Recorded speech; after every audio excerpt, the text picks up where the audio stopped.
quando eu vou em algumas igrejas, eu levo alguns produtos para a saúde íntima.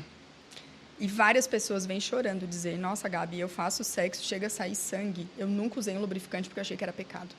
Caramba. Meu coração chega a doer, assim, de pensar, meu Deus, tamanho sofrimento Deus fez pra gente ter o prazer, pra ser uma coisa boa.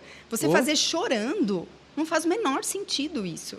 Né? Eu tenho certeza que Deus deve olhar e dizer, filha minha, né? Não foi para isso que eu fiz. E se o cara tem a mente deturpada e fala, nossa, eu tô fazendo até chorar. Tá? Fica... Mas deve doer nele também, entendeu? né? Porque... Então, mas aí sabe o que acontece? E a maioria faz no escuro. Por quê? Porque se eu estou no escuro, o outro não vê o que está acontecendo. Eu sempre digo que um sexo com dor e com consentimento é um estupro. Não deixa de ser. É uma violência. Até já fica, né? Aí nós precisamos falar sobre violência. E não sei se vocês já leram um livro, O Grito de Eva. Não sei se vocês já ouviram falar. Não. Eu fiz uma sinopse sobre ele. Assim, eu fiz um vídeo curtinho no Instagram. Eu já comecei falando que era um livro que não deveria existir, porque ele retrata a violência doméstica nos lares cristãos.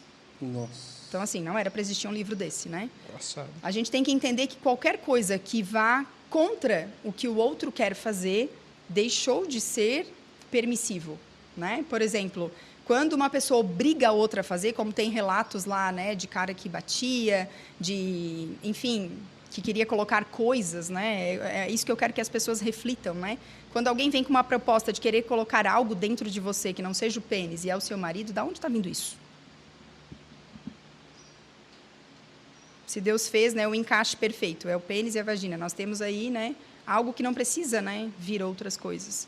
Mas, enfim, acontece bastante. Então, esse livro, ele retrata justamente isso, a religiosidade, onde uma mulher ela é obrigada a apanhar na cara, porque ela é casada com um líder da igreja, e ela não pode divorciar, porque divorciar é pecado. Só porque, na verdade, quando a gente promete diante de Deus, no altar, esse homem prometeu cuidar dessa mulher como Cristo cuida da sua igreja. E o fato de a maltratar, ele já rompeu um princípio. A gente tem que entender que o divórcio, né, muita gente usa essa questão da traição, mas ele também está traindo, né, aquilo que ele prometeu. Então, tem muitas coisas que a gente precisa refletir. As pessoas que estão dispostas a ter ajuda, a mudar a sua atitude, ok.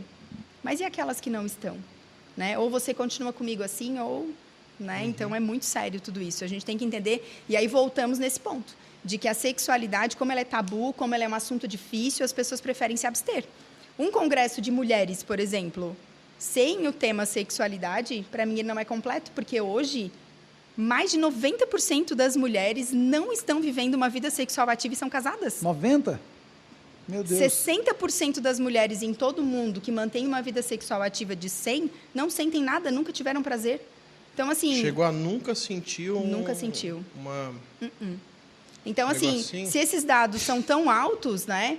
Como que as coisas acontecem e esse assunto é desnecessário? Quantos retiros de casais as pessoas vêm me dizer que trataram de todos os assuntos, menos da sexualidade? E as pessoas vão para o retiro para fazer, e vários casais vão em retiro e não fazem nada. Problemático, né? Justamente por esse assunto. Pelo fato, né? Por exemplo, nesse congresso que eu falei, a cada 4 segundos uma criança é abusada no mundo. A cada 1 hora, 4 são no Brasil. Só que esse número não é real, porque é só 10% de denúncias, 90% não são denunciadas. Então, se a cada 4 segundos, provavelmente é meio segundo uma criança é abusada. No Brasil, a cada 1 hora, provavelmente centenas de crianças são abusadas. E aonde está a igreja em relação ao abuso sexual? De que forma a igreja tem orientado para a prevenção? E, pasmem, 80% dos abusos acontecem no ambiente familiar. Dentro de casa. Dentro de casa. Então, como é que você vai dizer para uma criança, olha, um pedófilo, ele é um monstro? Às vezes o monstro é o tio, é o avô, é o próprio pai. Ou pior, né? Como eu atendi uma paciente que não conseguia, uma paciente cristã, não conseguia ver o marido pelado. E aí tinha que fazer sempre no escuro. E aquilo começou a incomodar ele. Começou a incomodar. Vai procurar para ajuda. 5 anos de casado. E aí, chegou no consultório, eu sempre digo que a consulta é como um poço, né? Que eu tenho que cavar para buscar por água. E chegou num determinado momento, ela deu um berro. E aí eu tive até que conversar com algumas pessoas, um amigo psiquiatra, porque foi a primeira vez que eu peguei. Não sei se vocês sabem, mas a nossa mente ela tem esse poder de guardar algumas coisas que nos geram dor.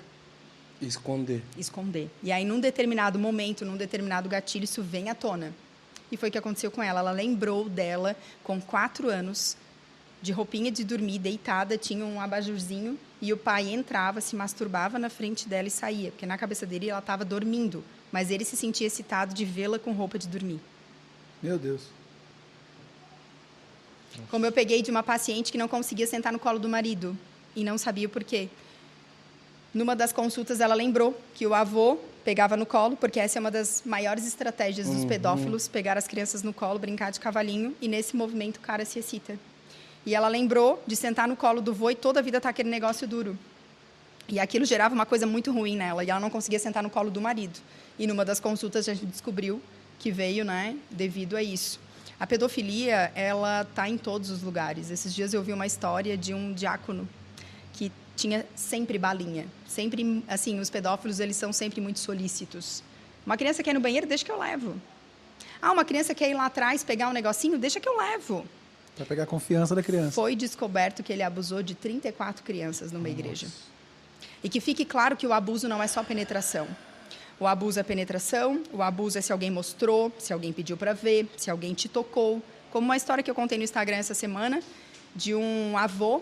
Todos os finais de tarde, a mãe pegava a criança e passava na casa da mãe dela, para tomar um café.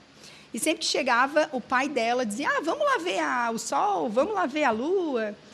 E ela ouviu uma live sobre esse assunto e, assim, fique de olho quando alguém pega a sua criança e sai para longe, né? Fique observando. A criança o ideal é que ela não fuja, né, dos nossos olhos. E ela ficou com aquilo na cabeça. Aí o pai saiu por um lado com a filha e ela foi pelo outro lado, sem que ele o visse. E na hora que ele falou, olha lá a lua, ele colocou a mão por dentro da calça dela e fez esse movimento.